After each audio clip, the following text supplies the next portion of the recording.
Hello everyone. Well, it's been an eventful week inside Australian politics, and one in my view that yet again confirms that we are governed by a bunch of profoundly unintelligent, disingenuous, self-serving pack of cowardly, politically correct, compulsive liars.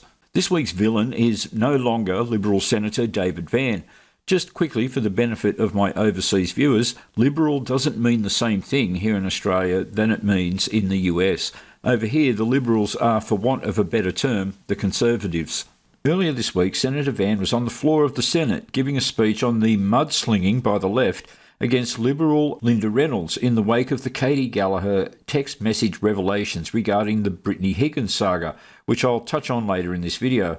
What is relevant here immediately, though, is that he said something that related to women's, and this supposedly triggered the sensibilities of Australia's most overtly racist senator and Australia's answer to the Breeze bloc, former Greens senator, now independent senator Lydia Thorpe.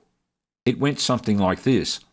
Those opposite continue to attack Senator Reynolds and throw mud across the chamber while claiming indemnity and innocence. Senator Thorpe, please, Senator Thorpe. Senator Thorpe, please. Senator Thorpe, I've called you to order. Please be at order. Withdraw that comment, please. Well, I didn't hear the comment, but Senator Thorpe, please just withdraw. Senator Thorpe, please withdraw. Senator Thorpe is not assisting. Senator Thorpe, I'll ask you to withdraw. To consider withdrawing that. Thank you. The discourse in this chamber and elevate how we treat each other.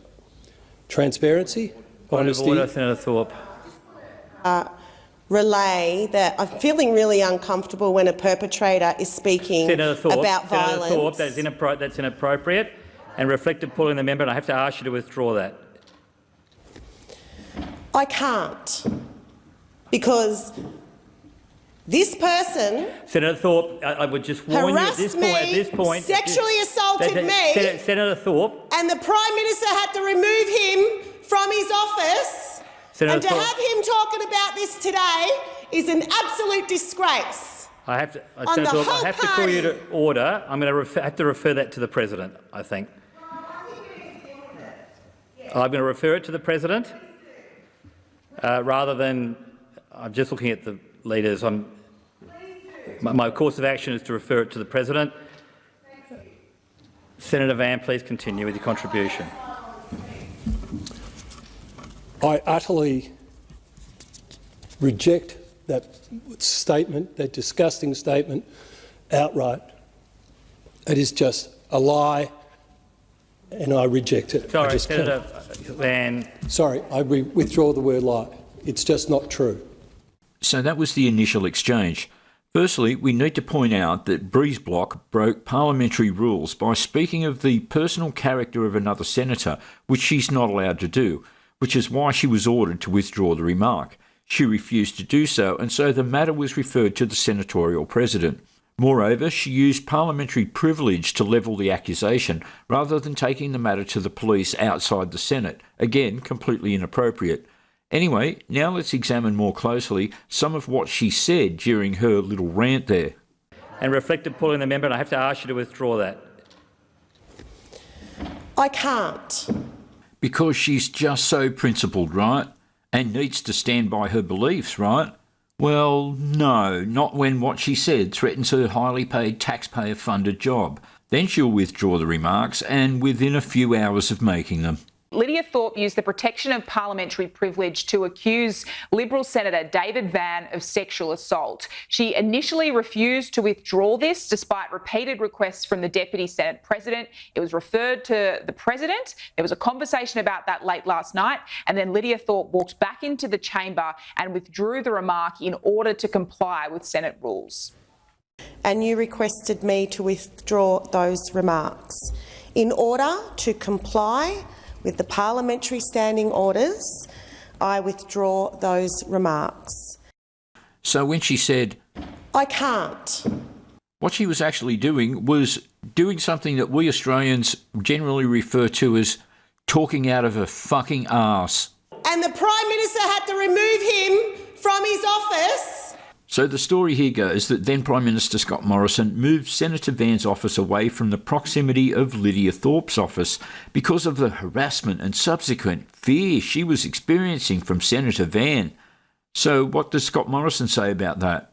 Now, the former Prime Minister Scott Morrison's issued a statement as well late tonight saying that he does not remember any such allegation from Senator Lydia Thorpe or being involved in David Van moving his offices. Now, this is a very serious accusation and no doubt there will be a full investigation to come. So during her withdrawal of the allegation, she announced that she'd be making a speech the following day where she made sure she didn't name names so as to not break senatorial rules. But of course, everyone now knew exactly who she was referring to, and so by breaking senatorial rules the previous day, she somehow managed to circumvent the rules to make said speech. Needless to say, the brainlessness of Australia's senatorial presidency allowed this to happen, whereas this speech should never have been allowed to proceed, given that she had already divulged who it was she was making reference to. Of course, making the speech the next day also meant that she could make sure she had a box of tissues at the ready as a stage prop, so that she could feign sniffling and crying without one iota of an actual tear coming close to being present. Our leader's granted Senator Thorpe. Yesterday, I made remarks in relation to another senator. I then had to withdraw them because the rules of the Senate do not allow you to speak about someone's character, only about something they have said. So today, I will speak about my experience in Parliament. When I started, I was a new senator. As all women that have walked the corridors of this building know, it is not a safe place.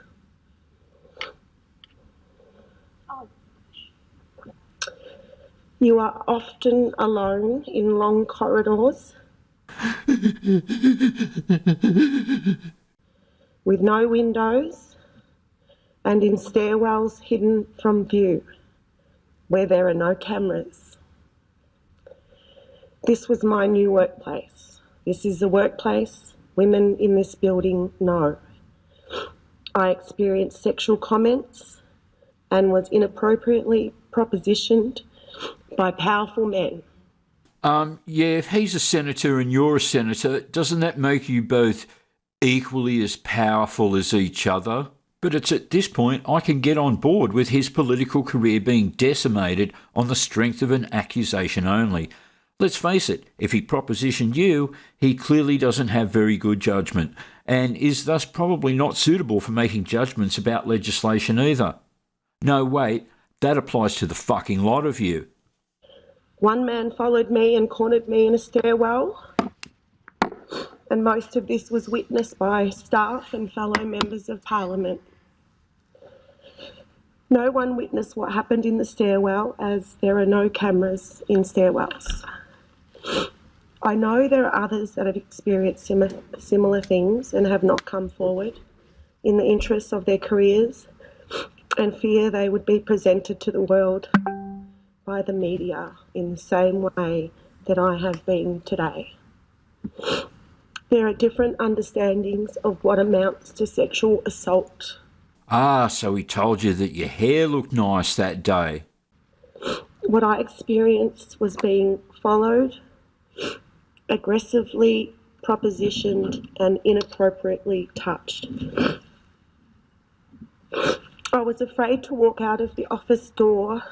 Anyway, your vomit bucket is probably already overflowing, so I'll spare you the rest of her Emmy nomination attempt.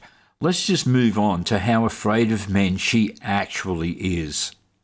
Early this morning outside a strip club in Melbourne. You know what I say? You know what I say to you? Shut up. You know what I say to you? And you? You're a racist penis. Tom. Oh, penis. God. Independent Senator Lydia Thorpe and her friends out to celebrate her 50th birthday.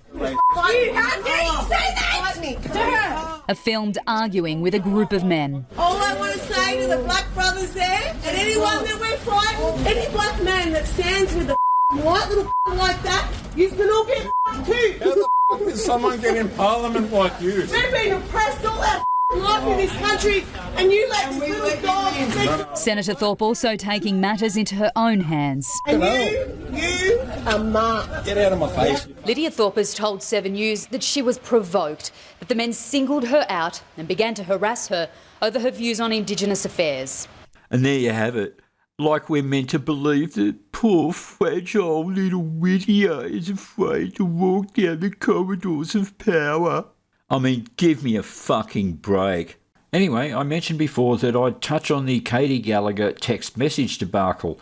Again, for my viewers outside Australia who would be unaware of this, in the past couple of weeks, text messages surfaced that showed that ALP Finance Minister Katie Gallagher was made aware of the Brittany Higgins allegations prior to them being made public.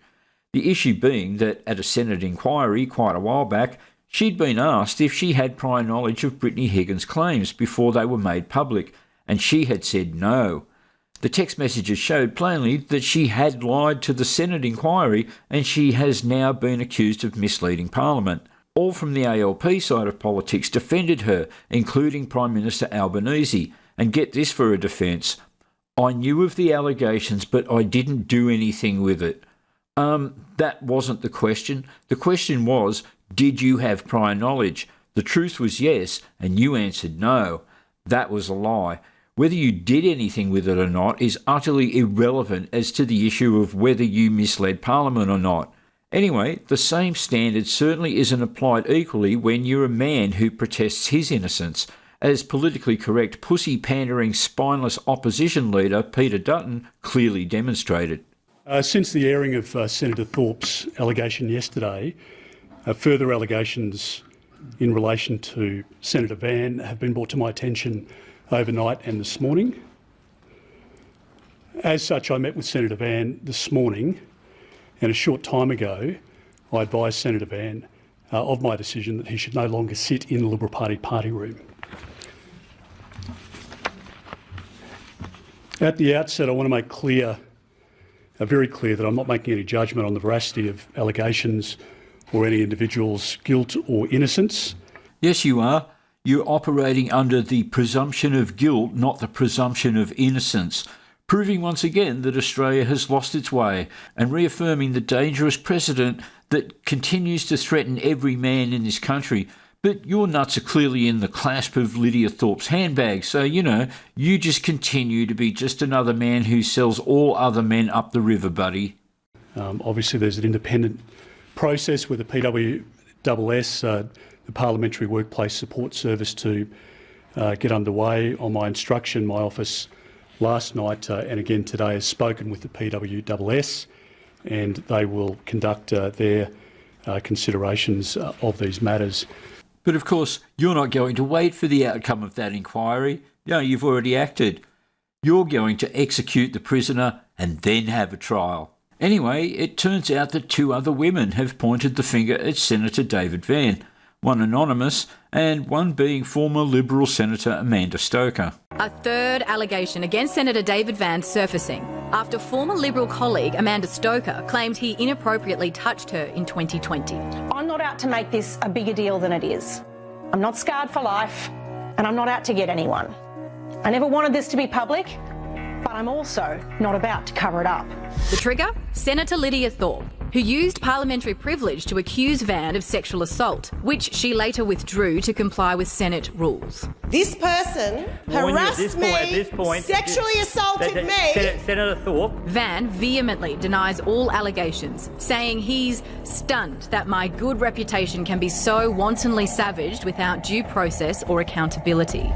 His political future on shaky ground. Dutton, who booted Van from the Liberal Party room yesterday, today calling on him to resign. I hope he's able to do that sooner than later and seek the help that he needs.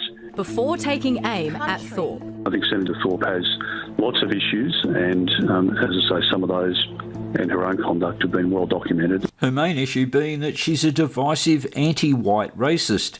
I mean, check this out. It's been horrible. I became the perpetrator. I became the person that was demonised for speaking truth. And it wasn't until a white woman stood up and said, yeah, this happened to me too, that the media took notice. And that is systemic racism. And that's why you shouldn't believe a single word that comes out of Lydia Thorpe's mouth. She can't speak on any issue without being an anti-white racist. As soon as she made the accusation in the Senate, the media were all over it. To suggest that the media weren't interested until white Amanda Stoker said something is nothing but a flat-out lie, and nothing less than exploiting any opportunity she thinks she can muster up to demonise Whitey. She's a twister and a manipulator. She's the real disgrace in the Parliament. As for Amanda Stoker's account, I'd imagine it's probably true that he squeezed her ass at said Liberal Party social gathering, but she said herself that she wasn't traumatised by it. That's most likely because, in all probability, she was being flirtatious in some way. I find it hard to believe that a prominent politician would go up to another prominent politician and just squeeze their ass completely out of the blue and not think that they could be putting their entire career on the line by doing so in this day and age. I'm not saying that Amanda Stoker is to blame in any way. It's not something I'd do without a definite green light. I'm just saying that it doesn't make much sense to me without some level of flirtation on the woman's part. As for trying to come on to Lydia Thorpe, I guess there's no accounting for taste, but I have trouble seeing why any man would even consider going there. Anyway, as much as I'd love to stay here and chat more, I thought I might go and make a list of all the women who grabbed my ass back in my rockstar days, those who rubbed their hands across my then rock-hard abs without consent, and even those that reached up under my guitar and grabbed my cock whilst I was on stage. Yes, even that happened a few times. And once I have that list, pursue them now, decades later, so that I can derive pleasure and a sense of vindication by destroying their reputations and livelihood.